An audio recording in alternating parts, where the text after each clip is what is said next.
Right now, you're carrying something heavy. You might not even realize it because you've been carrying it for so long that it feels normal. It's your emotions. And they're not just weighing you down, they're controlling you. Every morning you wake up and check your phone. Someone didn't text back. Your stomach drops. You see a post from someone doing better than you. Your chest tightens with jealousy. Your boss sends a message. Before you even open it, anxiety floods your system. You're not living your life. Your feelings are living it for you. 500 years ago, a man named Niccolo Machiavelli figured something out that most people still haven't learned. He discovered that the people who win, the ones who actually get what they want in life, aren't the ones who feel the most. They're the ones who've learned to turn their emotions off when it matters. If you've ever wondered why some people seem untouchable, why nothing rattles them, why they always come out on top, this is why. They've mastered something you haven't. Yet. Hit that like button if you're tired of your emotions sabotaging you, and subscribe because we're about to break down how to take control back from your feelings. Let's get into it. Your emotions are lying to you.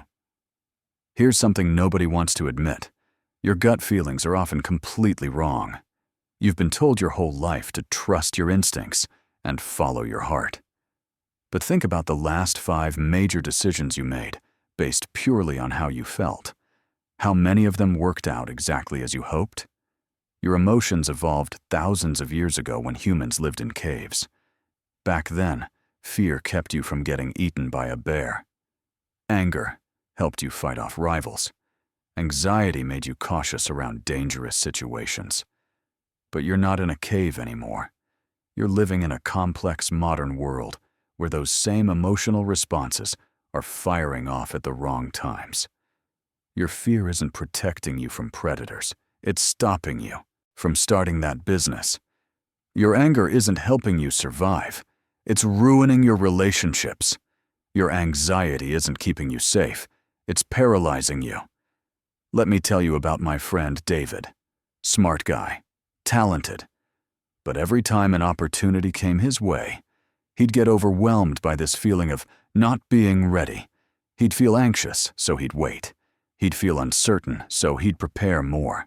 He'd feel scared, so he'd stay in his comfort zone. Meanwhile, people with half his talent were moving forward. Why? Because they weren't waiting to feel ready. They just moved. David's emotions were giving him false information. They were screaming danger at situations that weren't dangerous at all. And he listened to them for years. Think of your emotions like a car alarm that goes off every time the wind blows. Sure, sometimes there's actually a thief trying to break in, but most of the time, it's just noise. And if you react to every alarm, you'll exhaust yourself running outside for nothing. Machiavelli understood this deeply. He watched princes lose their kingdoms because they made decisions based on how they felt, instead of what the situation actually required. He saw kind rulers get overthrown because they couldn't make hard choices. He saw passionate leaders crash and burn because their emotions made them predictable. The lesson is brutal but simple. Your feelings are not facts. They're just signals, and most of the time, they're faulty signals from outdated hardware. The power of emotional distance. There's a scene that plays out every single day in offices around the world. Someone gets criticized in a meeting. Their face turns red. Their hands shake. They either lash out defensively or shrink back in shame. Either way, they've lost. Now imagine a different response. The same criticism lands. The person sits still. They nod slowly. They say, "Interesting point," and then they move on with the discussion. No defense, no emotion, just acknowledgement and continuation. Who has the power in that room? This is what I call emotional distance. It's not about suppressing your feelings or pretending they don't exist. It's about creating space between what happens to you and how you respond to it. Think of it like watching a movie. When you're in the movie, living it, everything feels intense and urgent. But when you're watching it from your couch, you can see the patterns. You can predict what's coming. You're calm because you're removed from it. That's the state you want to operate from in real life. I learned this lesson the hard way during a business negotiation. I wanted the deal badly, too badly, and the other side could smell it. Every time they pushed back on terms, I felt this panic rising.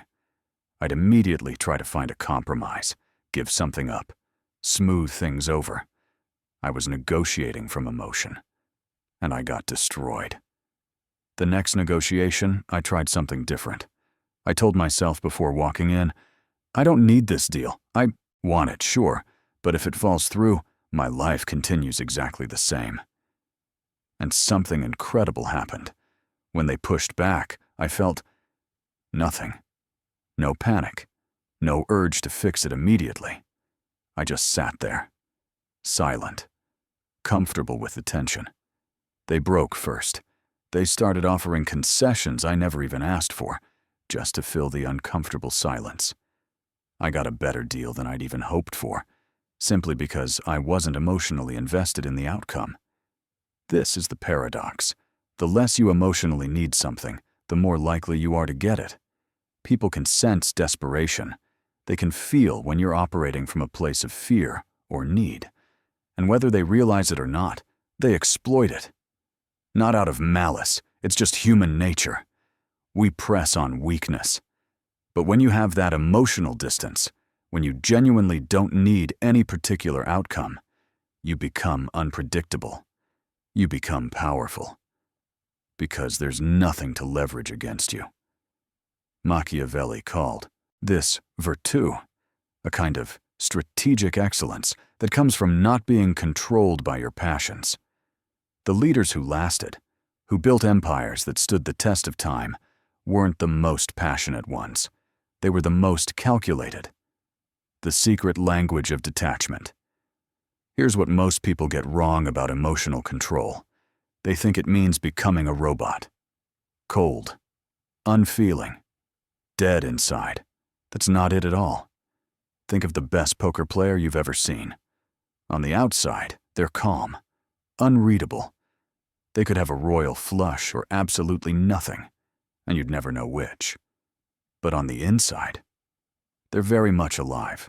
They're calculating odds, reading opponents, making strategic decisions. That's the state we're talking about. You're not killing your emotions. You're just not broadcasting them. You're not letting them make your decisions for you. My friend Sarah is a doctor. She told me about a moment early in her career when she almost lost a patient during surgery. Complications nobody expected. Machines beeping. Nurses panicking. And for a split second, she felt it too. That rising tide of fear and chaos. But then she remembered her training. She took one breath, and she separated herself from the fear. Not denying it, just observing it like it was happening to someone else. Fear is present, she thought. Now, what needs to be done? That distance saved the patient's life, because once she stepped out of the emotion, she could think clearly. She could see the solution that panic was hiding from her.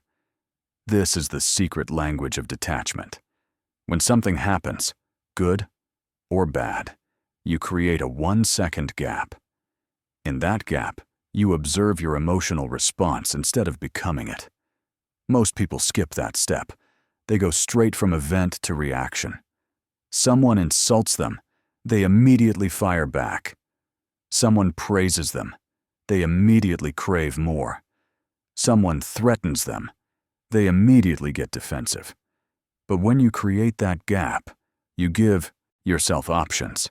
You can choose your response instead of being a puppet to your nervous system. Here's a practice that changed my life. When something triggers you, narrate it like a documentary. He's feeling anger right now. His heart rate is increasing. He's having the urge to respond with aggression. Interesting. Sounds weird, but it works. The moment you narrate your emotions, you're no longer inside them. You're observing them. And what you can observe you can control. Machiavelli watched this play out in Renaissance Italy. The rulers who survived the constant warfare and betrayal weren't the most emotional ones. They weren't the ones who acted out of righteous anger or personal vendetta. They were the ones who could receive news of betrayal and calmly calculate their next move without the fog of rage clouding their judgment. Part 4. Why caring less gets you more. There's this girl I knew in college. Everyone wanted to date her, and I watched guy after guy try and fail.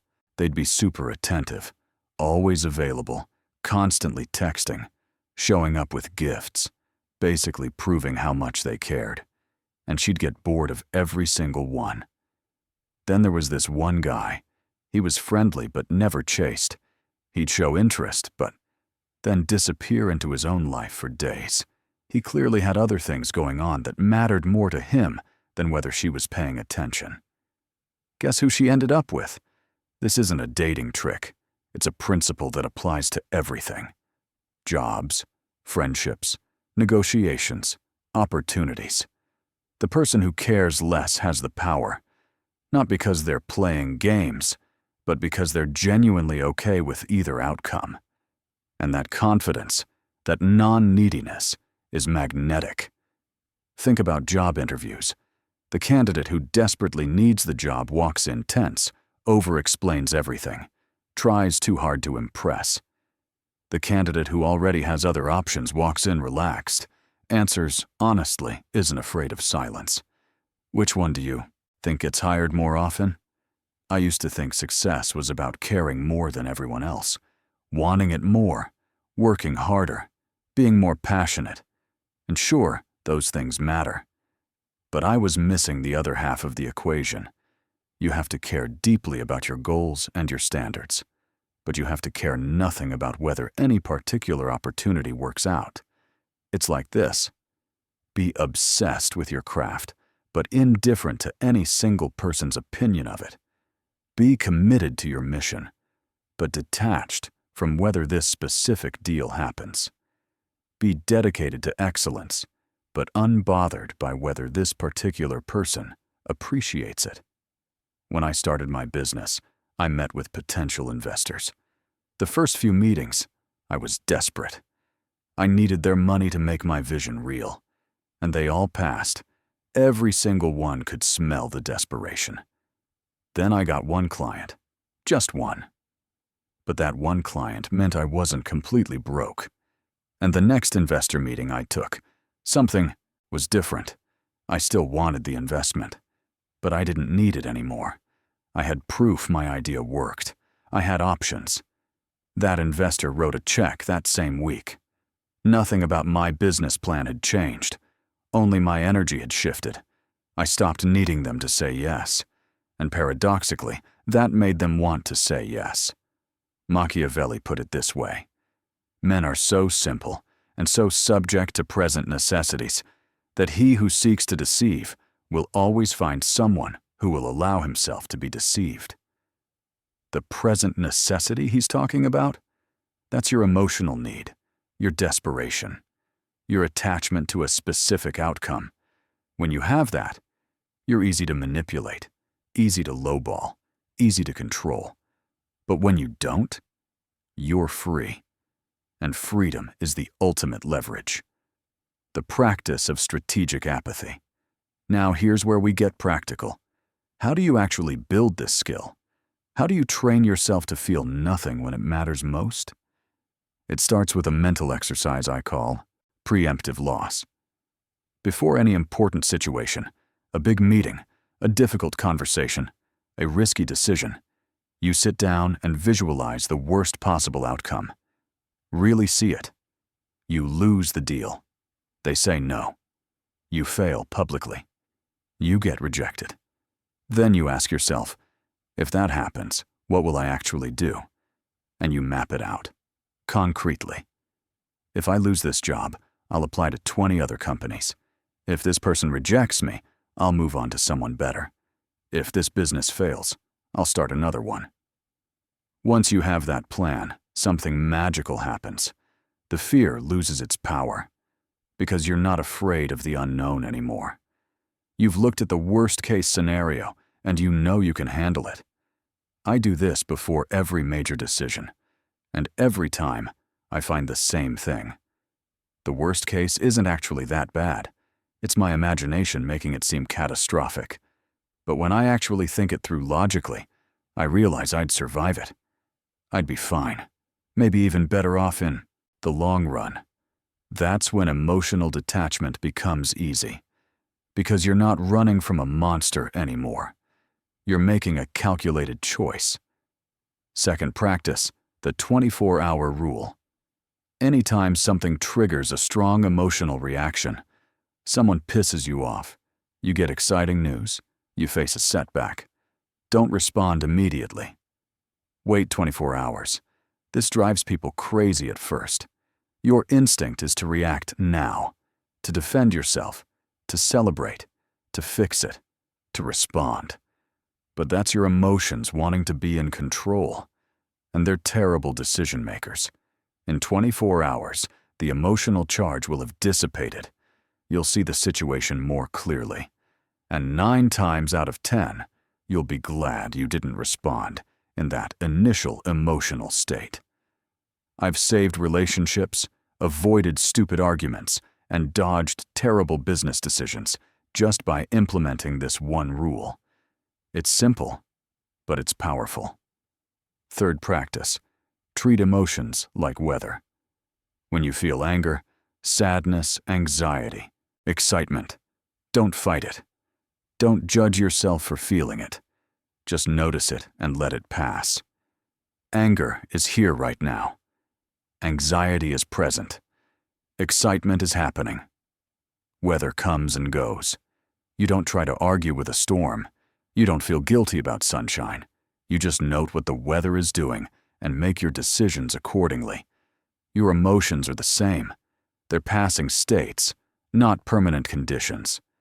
Once you see them that way, they lose their power to derail you. Machiavelli spent years in exile, removed from power, watching his life's work crumble. But instead of drowning in bitterness, he studied. He wrote. He analyzed what had worked and what hadn't. He turned his personal disaster into The Prince, a book that has influenced leaders for 5 centuries. That's the ultimate practice of strategic apathy, using everything, even your pain, as raw material for something greater. So what happens when you actually master this? When you can look at any situation and genuinely feel nothing but calm focus? You become dangerous. Not in a violent way. Dangerous in the sense that you're no longer controllable. Most people are puppets. Pull the anger string, they explode. Pull the fear string, they freeze. Pull the guilt string, they comply. Pull the pride string, they puff up. But your strings are cut. Someone tries to make you angry. You smile and stay calm. Someone tries to scare you. You analyze the threat rationally. Someone tries to guilt you. You evaluate whether you actually did something wrong. And if not, you move on. This isn't cold. It's clarity. And here's the beautiful irony. When you stop being controlled by your emotions, you actually experience better emotions. Because you're not on that constant roller coaster anymore. You're not spiking high and crashing low. You're steady. Solid. The ancient Stoics called this ataraxia, a state of robust tranquility. Machiavelli would have called it being a good prince to yourself. Either way, it's the same idea. You become the ruler of your own inner kingdom instead of being ruled by every passing feeling. I'm not going to lie to you. This path is not for everyone. Some people are addicted to the drama of their emotions. They love the highs, even though the lows destroy them. They'd rather feel everything intensely than feel nothing and win. That's their choice. But if you're still reading this, you're different. You're tired of being jerked around by your nervous system. You're ready to take control. The world needs people like you. People who can stay calm in chaos. People who can think clearly when everyone else is panicking. People who can make hard decisions without being clouded by guilt or fear. That's the person you're becoming. Machiavelli wrote The Prince as the instruction manual for rulers. But really, it's an instruction manual for anyone who wants to rule their own life. And the first rule of that manual is simple. Your emotions are advisors, not kings. Listen to them, sure, but never let them make the final decision. Starting today, practice that gap. That 1 second between stimulus and response. In that gap, you find your freedom. In that gap, you find your power. The next time something triggers you, pause, observe the feeling, name it, and then decide, consciously decide, how you want to respond. Do this enough times, and it becomes automatic. The emotions still come, but they no longer control you. You feel them, you acknowledge them, and then you do what needs to be done anyway. That's the ultimate victory. Not over others, over yourself. If this video gave you a new way of seeing things, hit that like button. Share it with someone who's being controlled by their emotions. And subscribe, because we're going to keep diving into the psychology that actually gives you power over your life. Feel nothing. Win everything. I'll see you in the next one.